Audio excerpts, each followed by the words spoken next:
Let's start with paying respect to the Buddha.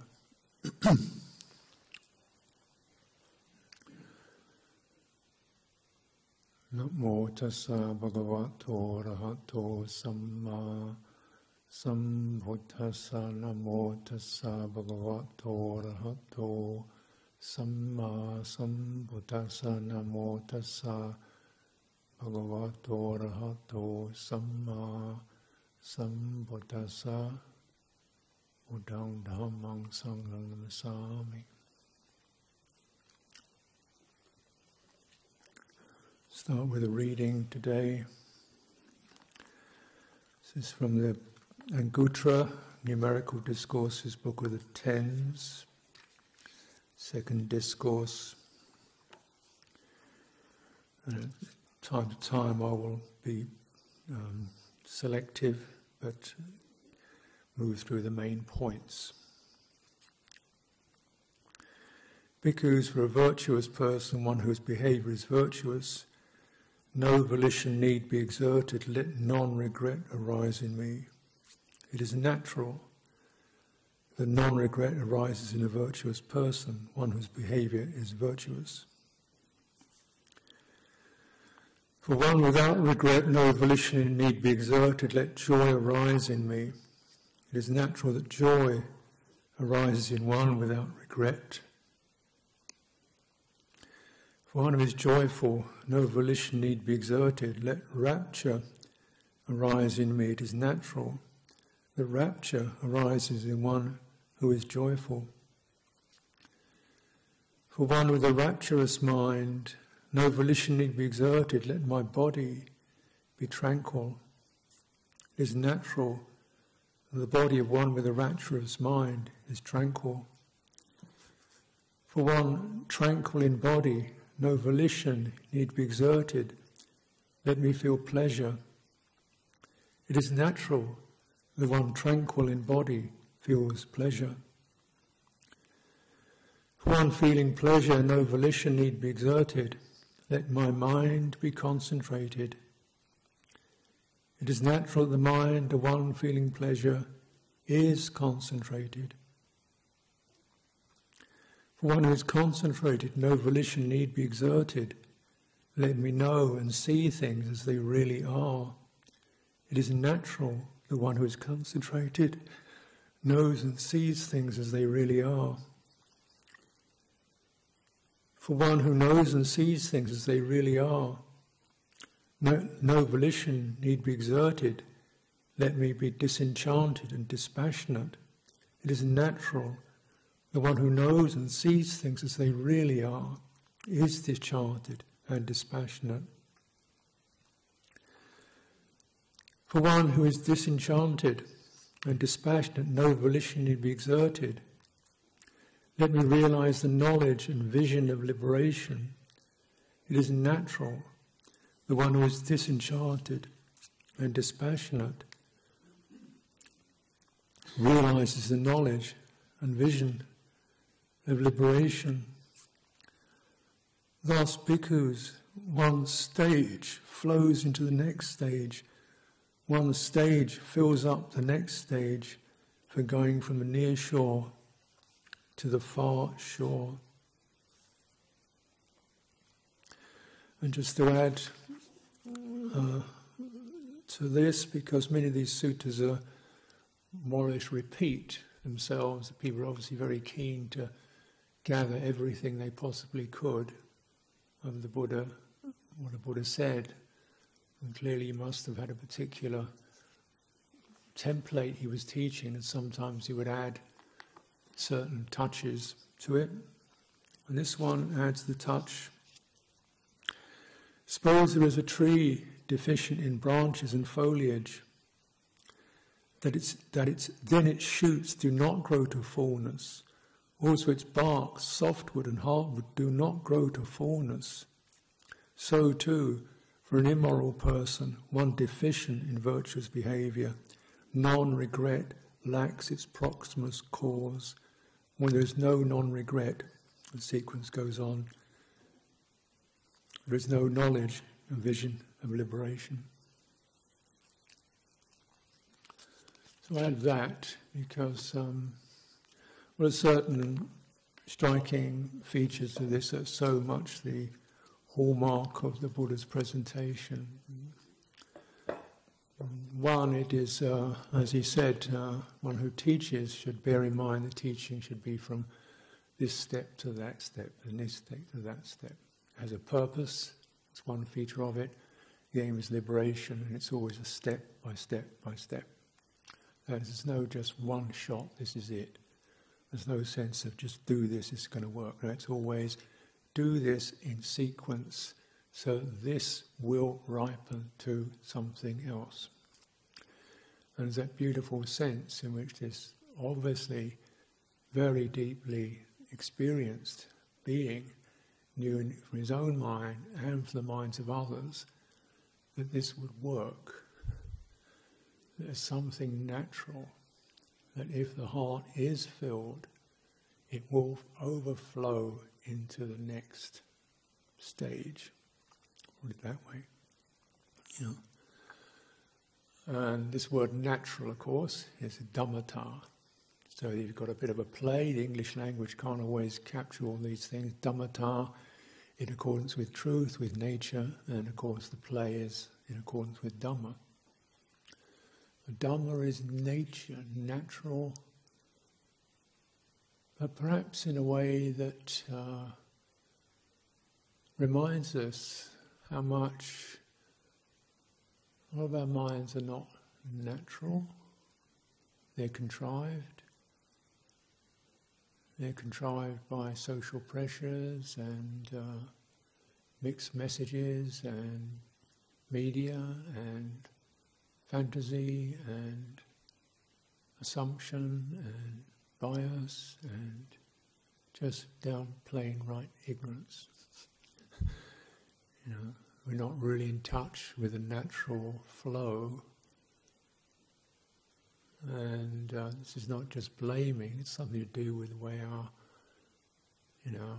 culture's got structured in terms of consumer, profit, money, power, which are cancerous. They do not lead to harmony, they do not lead to overall welfare, they're not whole. They're very partial. They lead to advantage of some, disadvantage for most. This is not in accordance with the understanding of what nature is in this Buddhist sense. It doesn't mean trees and flowers, it means the natural Dhamma, the natural order of the cosmos where things are held in balance. That's what nature means.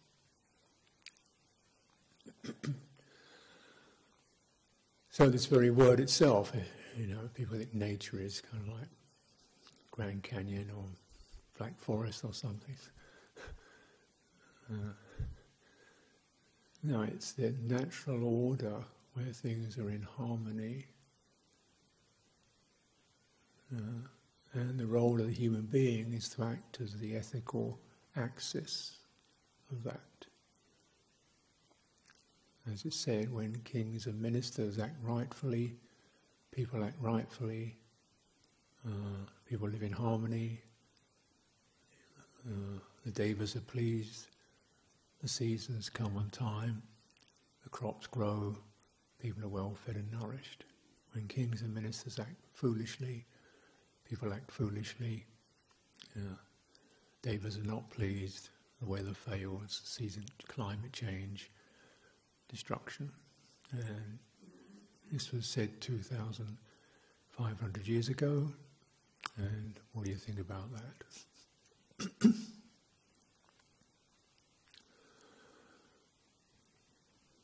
So this sense of the ethical axis, which a human being is capable of, and nature is both microcosm and macrocosm. So we can see something where we can get a very kind of cosmic view, but also the cosmos can be just the intimate cosmos of one's own embodied experience. And this is particularly where this teaching is pointing.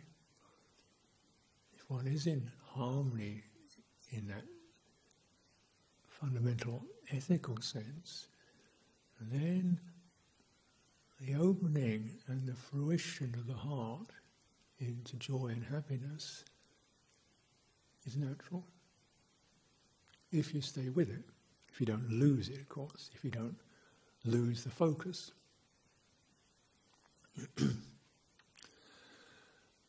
If you don't lose the focus, if you stay with it, mindful, bearing it in mind, staying with it. And if the heart is happy and contented, there's transference into the body. Again, in our unnatural world, we don't even realise the body is an intelligent system. It's just the kind of thing you dress and use as a mode of presenting yourself. This is who I am, I look like this.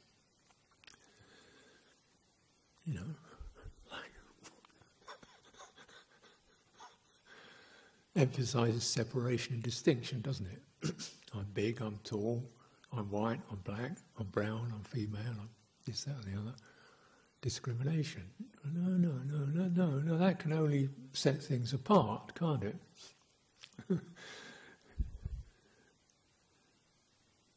Obviously there are differences. The main thing is, what unites us if we feel happy and contented in ourselves, and that's brought around in a skillful way, not through sense contact, but through innate heart virtue. Happiness is felt as an embodied experience, internally. It's what I refer to as the internal body. So when the Buddha talks about practicing mindfully externally and internally in the body, my reading and practice of that is external, means that which touches from the outside, physical contact, internal, that which is moving internally, one sense of tension or shock or gladness or ease or balance or...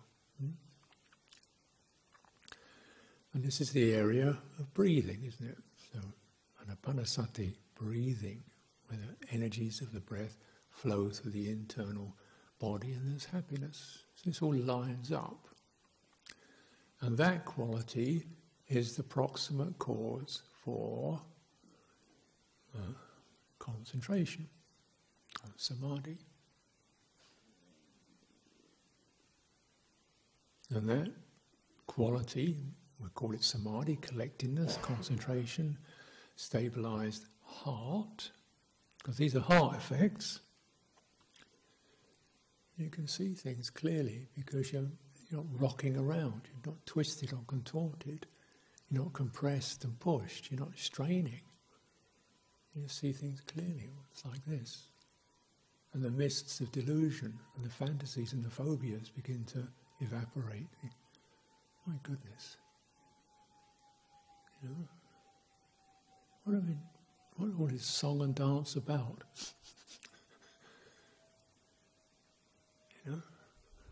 It's crazy.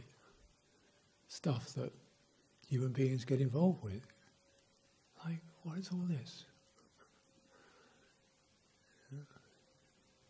And you become dispassionate towards it. And so forth. You see liberation. So liberation then is, it's not just a kind of vague esoteric notion. You're liberated from greed, hatred, delusion. You see things as they clearly are. So rather than hankering for something or fighting with something, resisting and complaining and feeling embittered, things are like this. And the heart stands free in its own domain. Not through excluding itself, but by through not picking things up. Not picking up the wrong messages, not picking up the wrong signals. So that's why it's natural, because in a way you could say it's always there, but we're not always natural. we're not really always in harmony with the cosmos. We are kind of caught up with this or that, or focusing on this particular detail, or pressurized in some way. We're not even clear and steady and comfortable. We're pushing, resisting, fighting, pressuring ourselves, pressurizing others, pushing. It's so normal. Stress is now considered normal. You get, it's just like, see things for dealing with stress. This is what you do, have a drink of water or something else, deal with the stress, which is natural, obvious result of being alive. It's now normalized, you think.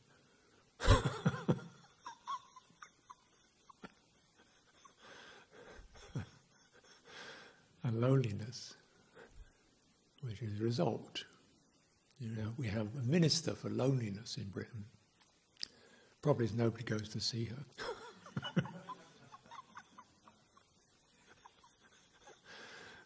Why lonely? Because everybody's in their own fractured state, and there isn't that harmony. You just look at the loss of veracity in the spoken domain. When you can't rely upon what anybody says anymore as being true, or truth as being actually an important feature of life, what's going to happen to relationship? Individually and in terms of society, cynicism, bitterness, loneliness, depression, so forth. And it's building up through basically a lack of sila, virtue. And just seeing this kind of sequence in the Buddha, saying this is the path that begins somewhere. It's kind of obvious in a way, to a degree, but it leads to things that perhaps are not so apparent, like what's concentration then?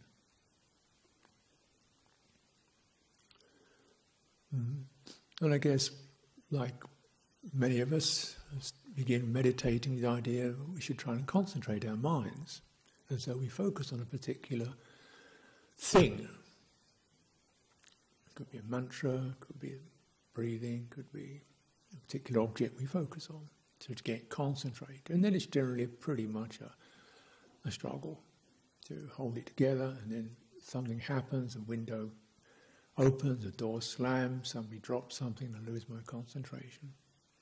And I get angry and upset. I don't want to be with this crowd of noisy people, go and sit somewhere on my own, and then, dang it, ant bites me, and then can't get comfortable, and and the weather's too hot, too cold, and then something. They're always fighting against the conditions, and feeling irritated and disappointed by it all, and then feeling I just can't do this, I don't have enough willpower, enough push or something to get it. But wait a minute, we backtrack, and you realise actually, if you really look through the teaching, the Buddha never told us to concentrate on anything.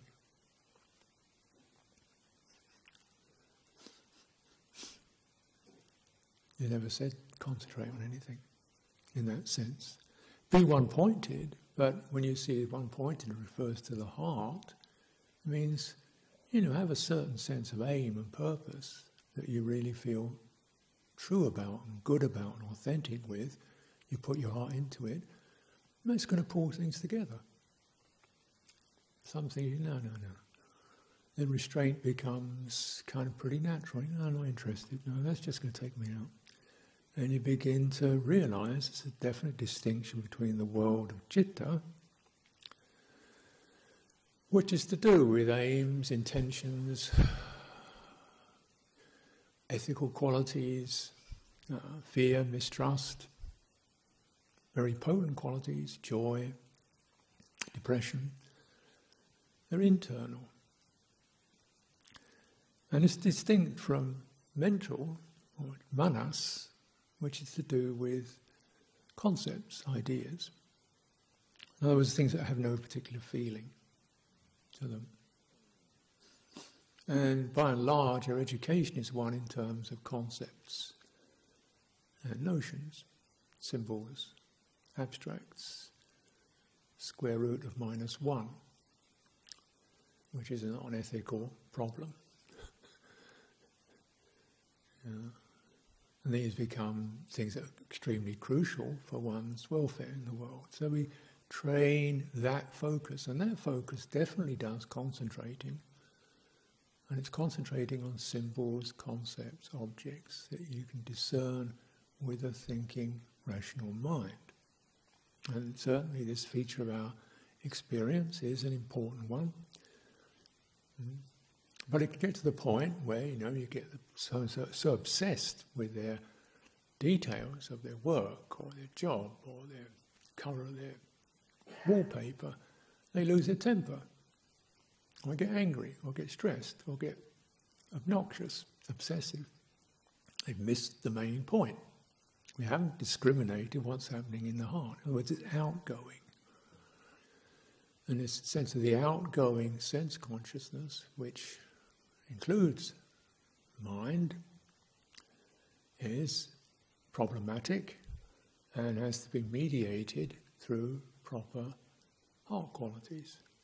So, since we do function in the sense world, let that functioning be led not by sensory data, but by how we relate and manage and stay tuned in to what's happening in our own hearts. This you should definitely concentrate on.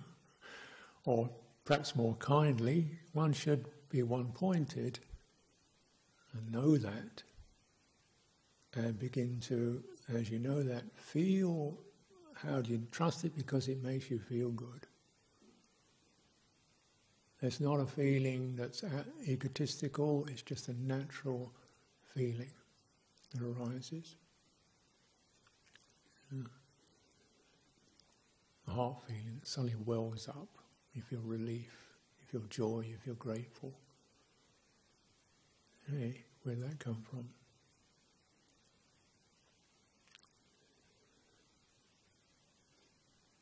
And naturally that definitely energy gathers into that. So this process of concentrated is the energies of the heart are collected together and become firm.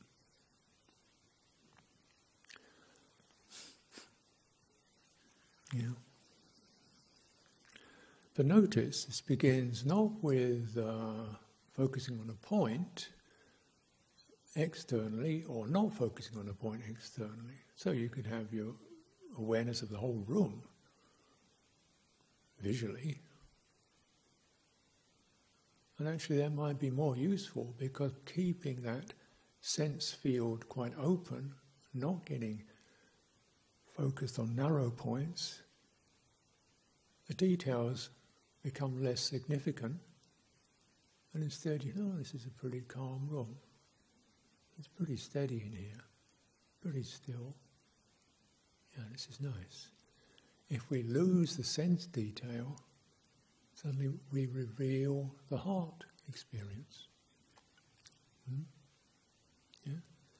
So often, actually, microscopic attention on sensory details blocks or obscures awareness of the heart.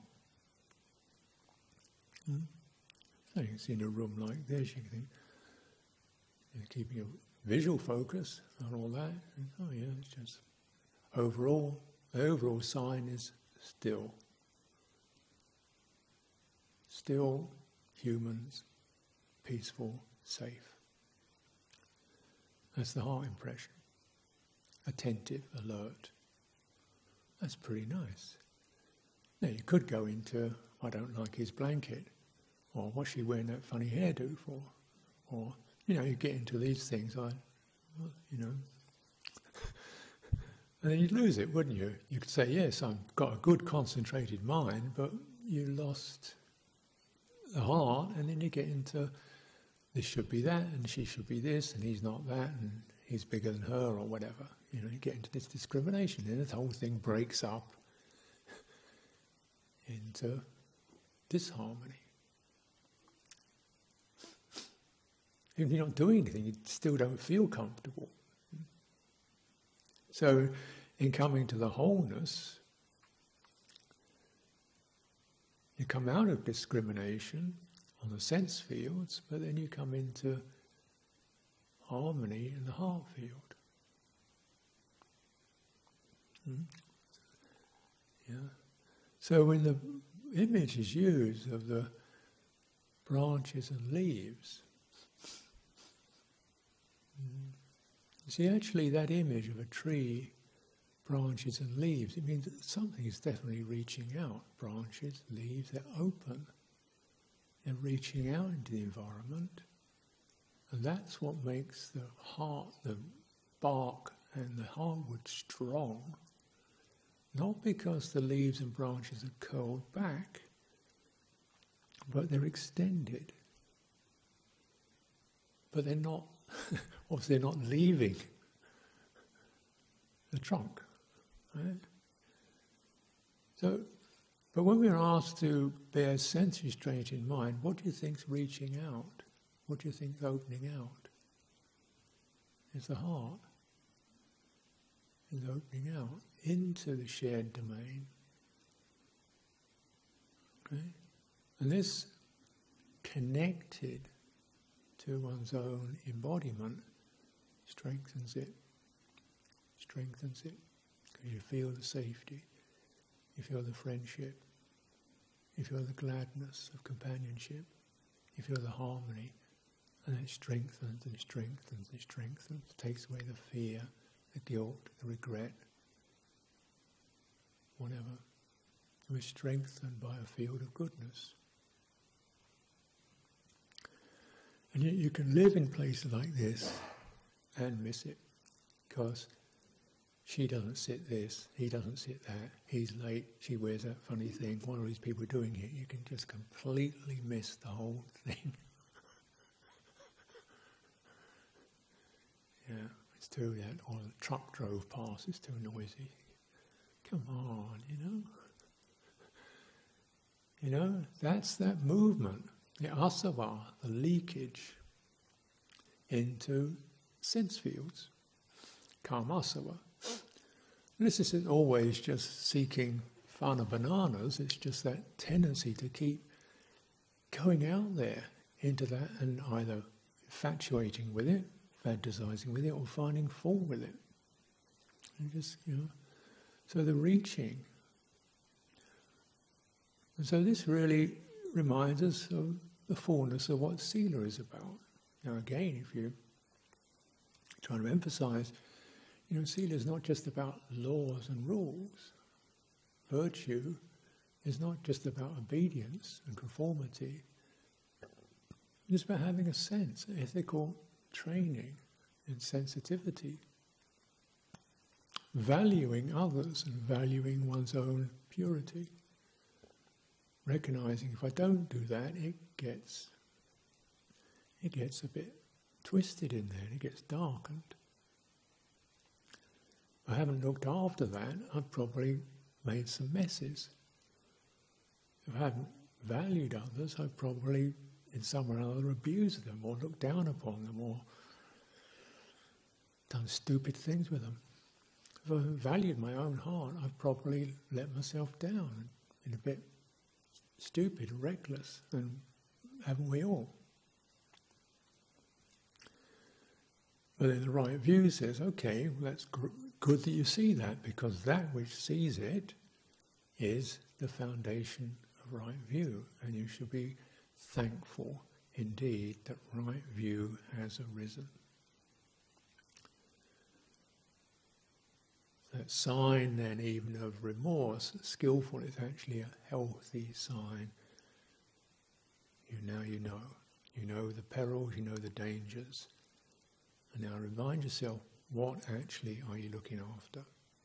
Something that's very sensitive and is affected and needs to be given the proper food and care. And this is what Sila is about.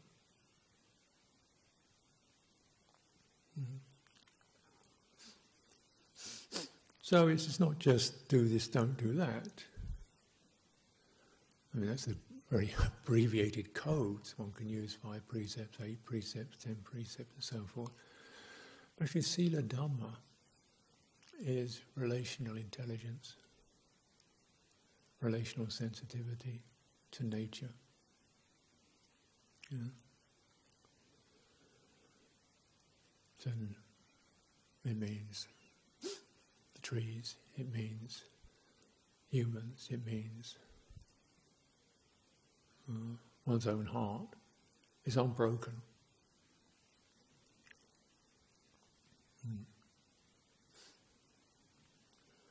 And it's just not just what we don't do. When you really enrich yourself with this, you realise, oh, this brings up certain, when I enter that, something I feel I must do. I must express gratitude, otherwise it's not virtuous. I haven't really fulfilled the proper relational integrity. I must express appreciation, or at least in my own heart, whether I speak it or not, otherwise I haven't fulfilled it. I must also celebrate it in others, because this isn't just like, I'm such a good boy. This is the quality of Sila when I see it around me. It's touching, beautiful, uplifting, inspiring. It reminds me, it gladdens me. Other people's virtue strengthens me. I feel confirmed and lose the cynicism.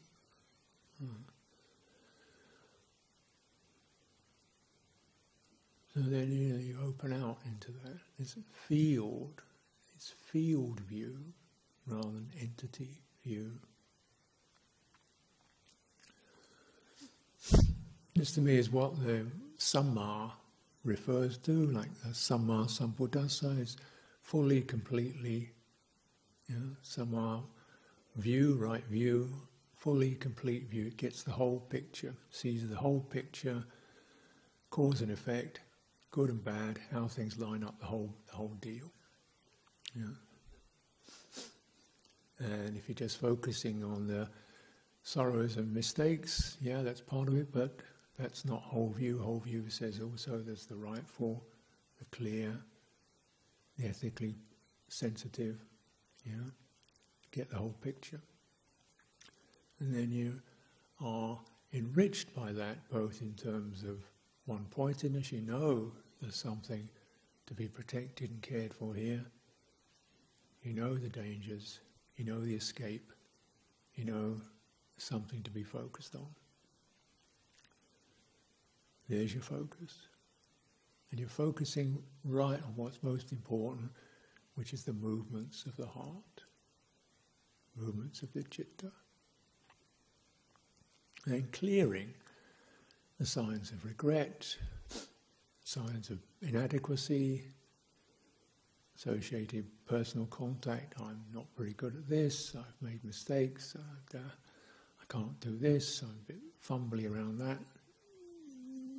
Okay, well that's just stuff, isn't it? But can one cultivate harmlessness, veracity of speech and conduct? So we're not just saying something, we're saying it and doing it. And saying it and doing it and acknowledging it in others and celebrating it in others. This is the fulfillment of it. Not just whether I'm getting it right, but when I notice around me are those who inspire me, I celebrate that internally. Then I'm fulfilling the field of Sila. Opening to all of it. And that sense of discrimination fades out. Not who's better, just there is the beautiful.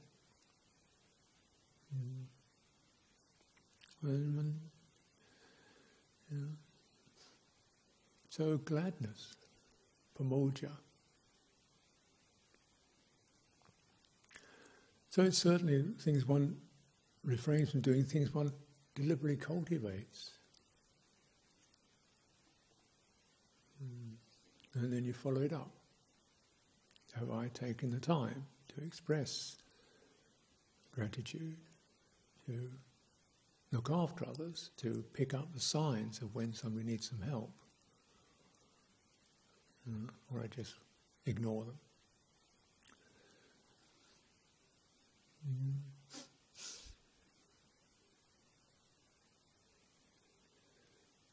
So this, it begins to turn this idea of meditation into something much more natural and unbroken. So a lot of my lifestyle is really based upon sila, not just in morality, but in terms of I feel it is important that I help others. Otherwise I don't feel I'm really, fulfilling the blessings and privileges that I've been awarded or arisen for me if I don't somehow share it as best I can. But this then acts as the basis for our community harmony. And community harmony based around certain core themes. One is dana. One offers, one shares requisites, shares time, shares company, shares advice, shares the burden, shares the weight. Is someone who is grateful to be asked, can I help? Piya Vajja, one is above all speech, our means of fundamental, most obvious relationship. Speech is piya, affectionate, warm, friendly, not just accurate, but actually tonally gentle, heartwarming, good-natured. Knowing not just the information, but the tonality of voice and word goes straight to the heart.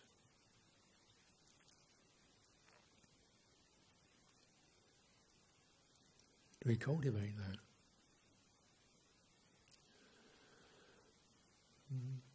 that? Attacharya, purposeful conduct, doing things that are fulfilling the atta, not the atta, but the atta. Atta is self, atta is purpose, aim, means. What is our aim? What is our means? Purification, liberation. Very important to get a sense of that and how that lines up with the Piya Vajja. If we're just getting into doing things in order to get things done, accumulating all kinds of to-do lists, then does the dana disappear into just got to get things, got to do something? We're all volunteers. Does the Piya Vajja get a bit sharp? Lose its piya? Do we miss the point? Do all kinds of stuff, but actually not aimed at purification and liberation. And then certainly monasteries, the reminder is, look, place is not about fantastic resort, it's not spiffiest, greatest, most advanced, functional, everything works on time. No. It's not. We do the best, but the main thing is about purity of heart. And for that we say, okay, things break down, things don't work, things aren't, but doing what you can. Because it's not purpose, isn't to have fantastic everything, but to have pure heart.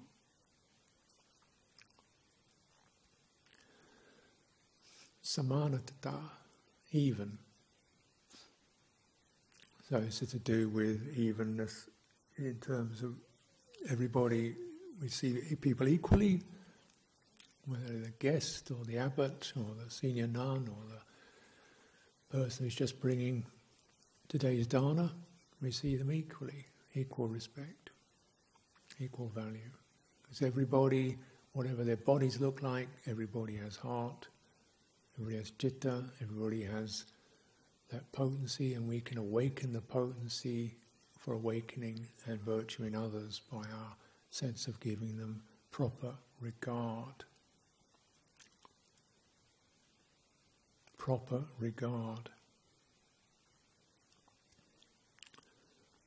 Not seen as them, but seen as you. And so,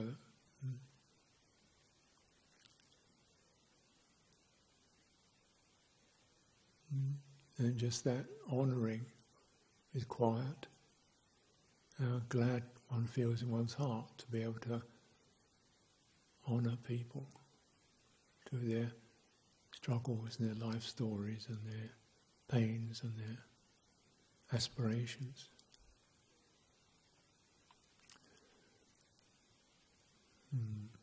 No one's not worthy of regard. When you establish that, the whole view means you begin to see yourself in that light. Not as someone who needs to be corrected, improved, fixed, tidied, bits amputated.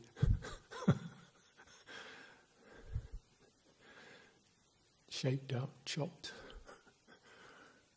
Someone to be seen with regard. Even this. Been through this, been through that. A living being. How can joy not arise? How can there not be gladness?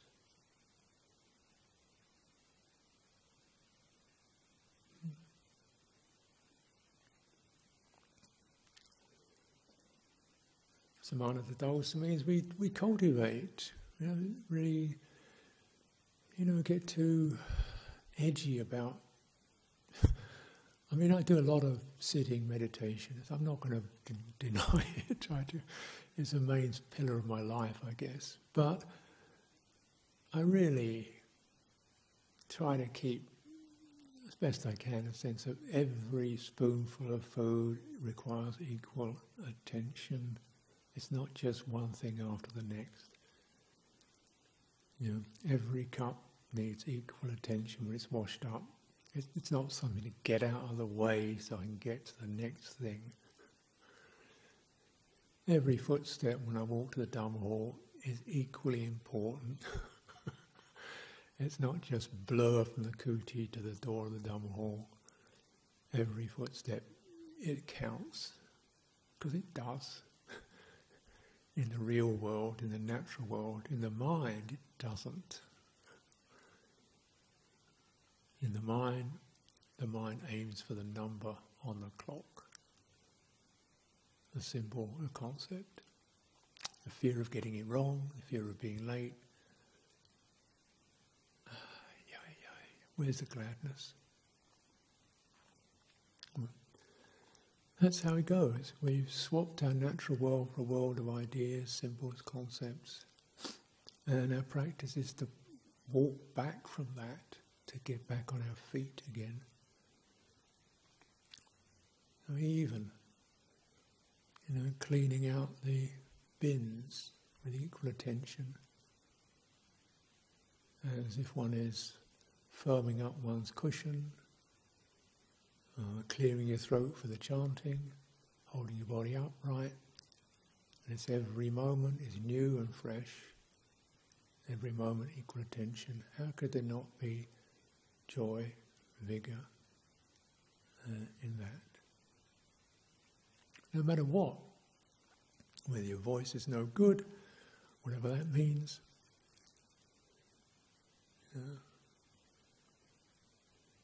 just coming back into that, what is the most important thing? We cultivate this because it has to be cultivated. It's not just to get back to really into the flow of nature. When you cultivate like this, you're going to find your body begins to become more natural, less broken up into blocks and lumps. And you get the breath flow as a living force that's constantly shifting rather than a fixed object, something that infuses the body with its vitality and warmth. How could you not be glad for that? If it's gladdened, embodied, one-pointed, collected, how could there not be samadhi?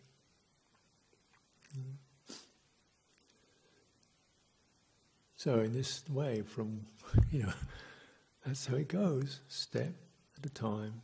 If you start on the right track, sustain the right track, you end up in the right direction. If you start on the wrong track, it's just a struggle. So the Buddha teaches this for our ease, welfare, comfort and confidence. So let's take the time to practice in accordance with these themes.